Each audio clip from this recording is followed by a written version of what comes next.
Bollywood silver screen presenting the bar. इस कहानी की शुरुआत में एक बार को दिखाया जाता है जिसमें सर्जियो नाम का एक आदमी आता है। जैसे सर्जियो बार के अंदर आता है वहाँ से एक आदमी बाहर निकलता है और जैसे वो बाहर जाता है उसे कोई गोली मारकर उसकी हत्या कर देता है। उस आदमी को गोली लगने की वजह से आसपास के सभी लोग भाग जाते हैं। किसी को नहीं पता कि गोली कहाँ से चली है। सड़कें पूरी तरह से सुनसान हो चुकी है। बार के अंदर बहुत सारे लोग होते हैं। उन्हें नहीं पता कि अब इन्हें क्या करना चाहिए। ये पुलिस को कॉल करने की कोशिश करते हैं लेकिन किसी का भी कवरेज नहीं होता। और अब बार के अंदर से एक आदमी बाहर जाता है और उस आदमी को भी कोई मार देता है, जिससे बार के अंदर सभी लोग बुरी तरह से डर जाते हैं। सब इस बात से बहुत हैरान होते हैं कि किसी के फोन में कवरेज नहीं होता। बार के अंदर एलिना नाम की एक लड़की होती है। वो कहती है कि हमें टीवी पर न्यूज़ देखनी चाहिए और जब ये टीवी पर न्यूज़ देखते हैं तो इस हादसे की कोई भी खबर नहीं होती और तभी इनकी नज़र बाहर जाती है जहाँ पर डेड बॉडीज थी। अब वहाँ पर डेड बॉडीज नहीं होती, साथ ही उनका खून भी वहाँ से साफ कर दिया गया होता है। इनको कुछ भी समझ नहीं आ रहा होता कि यहाँ पर क्या हो रहा है। तभी एक आदमी कहता है कि मुझे लगता है कि कोई चाहता है कि हम में से यहाँ से कोई भी बाहर ना निकले। अब सर्जियो अपनी राय रखता है, कहता है कि हो सकता है कि हम में से कोई किलर हो या हो सकता है कि हम में से कोई आतंकवादी हो जिसके पास कोई भयानक विस्फोटक हो और पुलिस उसे पकड़ना चाहती हो, मारना चाहती हो।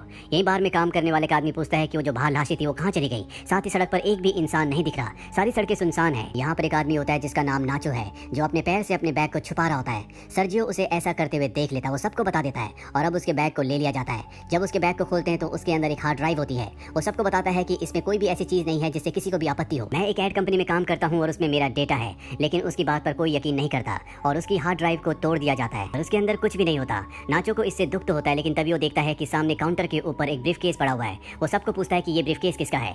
सर्जियो कहता है कि ये मेरा है, लेकिन इससे पहले कि वो अपने ब्रीफकेस को उठाता, इस बार की जो ओनर होती है वो उस ब्रीफकेस को उठा लेती है। सर्जियो उसे खोलने से मना करता है लेकिन तभी एक बैगर उसे खोल देता है और उसके अंदर से फीमेल्स के बहुत सारे अंडरगारमेंट्स निकलते हैं। इससे पहले कि कोई कुछ समझ पाता, वॉशरूम के अंदर से इन्हें कुछ आवाज आती है और जब भी वॉशरूम के दरवाजे को खोलने की कोशिश करते हैं तो देखते हैं कि वो अंदर से लॉक है। ये किसी तरह से उस दरवाजे को खोलकर अंदर जाते हैं और देखते हैं कि वहाँ पर एक फैट मैन लेटा हुआ है जो बेहोश है, उसे होश नहीं होता। दरअसल इस कहानी की शुरुआत में खांसते हुए वॉशरूम के अंदर गया था और तब से यहीं पर बेहोश पड़ा है। इसके पास एक इंजेक्शन भी पड़ा होता है जिसके अंदर दवा है। एलिना उस इंजेक्शन को उठा लेती है और तभी इन्हें बाहर गाड़ी की आवाज आती है और जब ये डोर के पास जाते हैं तो देखते हैं कि बहुत सारे आर्मी ऑफिसर अपने चेहरे को पूरी तरह से कवर करके वहाँ पर बहुत सारे टायर्स को रखते हैं, जिसके बाद वो उन टायर्स को जला देते हैं और उस जगह से चले जाते हैं। हालांकि इन्हें लग रहा था कि ये इनकी मदद के लिए आए हैं लेकिन वो इनकी मदद नहीं करते और तभी टीवी पर न्यूज़ दिखाई जाती है कि शहर के एक बहुत बड़े हिस्से में आग लग चुकी है, इसीलिए उस हिस्से को सील कर दिया गया है। उस तरफ कोई भी नहीं जा सकता।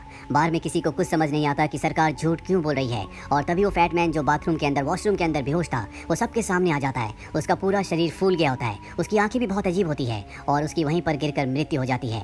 अभी उसके फोन को उठाते हैं और देखते हैं कि ये एक आर्मी ऑफिसर था। इसके फोन में और भी कुछ फोटोज होती हैं जिसमें कुछ लोगों ने पीपीई किट पहनी होती है जो किसी भी वायरस से बचने के लिए होती है। उनके हाथ में स्प्रे भी होता है और अब बाहर के अंदर सबको समझ में आ जाता है इस पूरे एरिया को क्वारंटीन कर दिया गया है। और ये जो फैट मैन अभी अभी यहाँ पर मरा होता, उसने मरने से पहले ने कहा था कि डोंट टच मी, जिसका मतलब ये है कि ये आदमी इन्फेक्टेड था और इन्फेक्शन से इसकी मौत हो गई है और शायद अब यहाँ पर और भी लोग इन्फेक्टेड होंगे। नाचो को दिखाया जाता है जो किसी भी तरह से अपने मोबाइल में सिग्नल्स लाने की कोशिश कर रहा होता है और जब वो एक टेबल के ऊपर चढ़कर अपने मोबाइल को ऊपर उठाता है तो उसके मोबाइल में कवरेज आ जाता है। वही बात सबको बताता है। उसे कहा जाता है कि तुम किसी भी मीडिया वाले को कॉल करके सब कुछ बताओ। नाचो की एक दोस्त होती है जो मीडिया में बहुत लोगों को जानती है, वो उसे कॉल करता है लेकिन तभी यहाँ पर एक और आदमी चढ़ जाता है जिस वजह से टेबल टूट जाता है और अब यहीं पर खड़ा एक आदमी नाचो से मोबाइल फोन मांगता है लेकिन जो बाहर की ओनर होती है वो कहती है कि इस मोबाइल को मत छूना क्योंकि ये उस आदमी का मोबाइल है जो इन्फेक्टेड था, जिसकी यहाँ पर मौत हुई है और अगर तुमने इस मोबाइल को छुआ तो तुम भी इन्फेक्टेड हो जाओगे। यानी कि नाचो और जिसने इस मोबाइल को उस आदमी को छुआ है वो सब के सब इन्फेक्टेड हैं और ऐसे यहाँ पर 5 लोग होते हैं। सबको गन पॉइंट पर ले लिया जाता है और इनसे कहा जाता है कि डेड बॉडी को लेकर नीचे तहखाने में जाओ। इन सबको उनकी बात माननी पड़ती है और ये पांचों के पांचों डेड बॉडी को लेकर नीचे तहखाने में चले जाते हैं और बार के ऊपर अब बस 3 लोग बचे हुए हैं। वहीं नीचे एक लेडी को वहाँ पर सफोकेशन होना शुरू हो जाती है। वो तहखाने का दरवाजा खोलने के लिए सबको कहती है लेकिन कोई उसकी मदद नहीं करता और तभी वहाँ पर रखी हुई कुछ बॉटल्स गिर जाती है, इसका लिक्विड एक तरफ बहना शुरू हो जाता है और ये देखते हैं कि वहाँ पर ड्रेनेज है, यानी कि वहाँ से बाहर पानी के रास्ते निकल सकते हैं। के साथ जो बैगर होता है वो उस ढक्कन को खोल देता है और वो तय करता है कि वो ड्रेन से यहाँ से बाहर निकल जाएगा। हालांकि सब इस फेवर में नहीं होते लेकिन बैगर को पता है कि उसके पास कोई भी रास्ता नहीं है, इसीलिए वो अपनी बॉडी में ऑयल लगाता है और उस जगह से नीचे जाने की कोशिश करता है लेकिन वो होल इतना बड़ा नहीं होता, इसीलिए वो नीचे नहीं जा पा रहा होता और तभी इन्हें बाहर से गोलियां चलने की आवाज आती है जो सुनकर ये सब के सब डर जाते हैं और अब इन्हें पता चलता है कि ऊपर धुआं भी है, यानी कि ऊपर जो 3 लोग थे जिसमें सर्जियो, बार की ओनर और एक और आदमी था, उन तीनों को मारकर किसी ने पूरे बार को आग लगा दी थी। वहीं बैगर को दिखाया जाता है जो अब भी ड्रेन होल में फंसा हुआ होता है और अब धुएं लोहे की वजह से यहाँ पर सफोकेशन हो सकती है, इसीलिए सबसे पहले ये उसे बाहर निकालते हैं। कुछ घंटे बीत जाने के बाद आग पूरी तरह से बुझ जाती है और अब तहखाने का दरवाजा जल चुका है, इसीलिए सब के सब ऊपर आते हैं। ये देखते हैं कि चारों तरफ राख के अलावा कुछ भी नहीं है। वहाँ पर इन्हें गन भी मिल जाती है। तभी ये डोर के बाहर देखते हैं कि कुछ लोग इस जगह को पूरी तरह से सील कर रहे होते हैं। ये सब के सब पूरी खामोशी से देखते रहते हैं, क्योंकि अगर किसी को पता चल गया कि यहाँ अब भी अंदर 5 लोग जिंदा हैं तो इन सबको भी मार दिया जाएगा। और तभी अंदर मोबाइल बजना शुरू हो जाता है और ये मोबाइल उसी आदमी का है जो सबसे पहले इन्फेक्टेड हुआ था, जो वॉशरूम के अंदर बेहोश था। एलिना उसके मोबाइल को उठा लेती है और उसकी चैट पढ़ना शुरू कर देती है, जिसमें एक आदमी ने इससे पूछा होता है, क्या तुम वैक्सीन लेने के बाद ठीक हो? इस आदमी ने जवाब दिया होता है कि नहीं, मेरी तबीयत खराब है, मैं एक वॉशरूम में छुपा हुआ हूँ, तुम मेरे पास मत आना। अब एलिना पुरानी चैट पढ़ती है, जिसमें इस मरे हुए आदमी ने लिखा होता है कि मेरे पास 4 और बची हुई हैं। और अभी समझ जाते हैं कि इसके पास जो इंजेक्शन था वो वैक्सीन है। लेकिन सबके दिमाग में सवाल ये आता है कि अगर इस बीमारी की, इस वायरस की वैक्सीनेशन बन चुकी है तो इस जगह को सील क्यों किया गया, क्यों लोगों को मारा गया? और अब ये उसकी और भी चैट पढ़ना शुरू कर देते हैं, जिसमें दूसरे आदमी ने कहा होता है कि उस वैक्सीनेशन ने एक नन के ऊपर काम किया और वो पूरी तरह से ठीक हो गई। ये पढ़कर सबके सब खुश हो जाते हैं कि इनकी बॉडी के अंदर अब जो वायरस है उसकी वैक्सीनेशन है। लेकिन सबके दिमाग में एक ही सवाल होता है कि अगर इस आदमी के पास वैक्सीन थी, इसने वैक्सीन ली थी, तो ये मारा क्यों गया? और जब ये चैट पढ़ते हैं तो इन्हें पता चलता है कि 2 दिन से वो पहले से बीमार था। इसके बाद एक बार फिर से फोन रिंग होना शुरू हो जाता है, पर इससे पहले कि फोन रिसीव करते वो बैटरी लो होने की वजह से स्विच ऑफ हो जाता है। ये किसी भी तरह से फोन को दोबारा से चार्ज करना चाहते हैं। वहीं एलिना अब डिस्कस करती है कि इस आदमी ने मैसेज में कहा था कि मेरे पास 4 और है। नाचो कहता है कि हो सकता है कि इसके पास 4 और वैक्सीनेशन हो। और अब ये सब के सब उसकी डेड बॉडी के पास नीचे तहखाने में जाते हैं, लेकिन इन्हें वहाँ पर कोई भी वैक्सीनेशन नहीं मिलती। जिसके बाद ये वॉशरूम में जाते हैं, जहाँ पर पहले से बैगर बैठा होता है, उसे वैक्सीनेशन मिल गई होती है। तो सबसे पूछता है कि हमारे पास 4 वैक्सीनेशन है, लेकिन हम 5 लोग हैं, वो कौन है जो अपना बलिदान देगा? किसी को कुछ भी समझ में नहीं आता और तभी वो बैगर एक इंजेक्शन निकाल कर अपने आप को इंजेक्ट करने लगता है। नाचो उस पर गन तान देता है, लेकिन वो फिर भी दवा अपनी बॉडी में इंजेक्ट कर देता है, जिसके बाद नाचो उसे बहुत बुरी तरह से मारता है। इन दोनों के बीच में हाथापाई होना शुरू हो जाती है। बैगर नाचो के ऊपर पूरी तरह से हावी होकर उसे घायल करके उसकी गन को छीन लेता है। इसी दौरान उसकी वैक्सीनेशन नीचे तहखाने में गिर जाती है, जहाँ पर पहले से एक लेडी होती है। वो वैक्सीन को उठाती है, लेकिन गलती से उससे वैक्सीन छूट जाती है और ड्रेनेज होल के अंदर चली जाती है। और अब ये चारों के चारों सोच रहे होते हैं कि कैसे वैक्सीन को वहाँ से निकालें। इनके बीच में एलिना ही सबसे थिन होती है। ये उससे रिक्वेस्ट करते हैं कि तुम्हें अंदर जाकर उस मेडिकेशन को लाना होगा। पहले तो मना कर देती है, लेकिन बाद में वो मान जाती है। इसके बाद उसकी बॉडी में ऑयल लगाया जाता है और उसे उस छोटे से होल के अंदर धकेला जाता है, जिससे बड़ी मुश्किल से वो नीचे गिर जाती है, जहाँ चारों तरफ गंदगी होती है। एलिना को वहाँ पर वैक्सीनेशन मिल जाती है। नाचो ऊपर से एक तार फेंकता और कहता है कि वैक्सीनेशन को इस तार पर बांध दो, पर एलिना साफ साफ मना कर देती, क्योंकि उसे पता है कि ऊपर 3 लोग हैं और अब 3 ही वैक्सीन बची हैं। इसीलिए वो सबसे कहती है कि अगर तुम्हें वैक्सीनेशन चाहिए तो तुम्हें नीचे आना होगा। जिसके बाद ये होल को बड़ा करना शुरू कर देते हैं। एलिना बाहर का रास्ता ढूंढना शुरू कर देती है। कुछ दूर जाने के बाद उसे बाहर रोशनी दिखती है। सबसे पहले वो वैक्सीन को वहीं पर छुपा देती है। इसके बाद वो ऊपर जाकर देखती है, जहाँ से वो ग्रिल के दूसरी तरफ देखती है कि वहाँ पर सिक्योरिटी है, जो उनके उन 3 साथियों को जला रही है जो ऊपर बार में रह गए थे।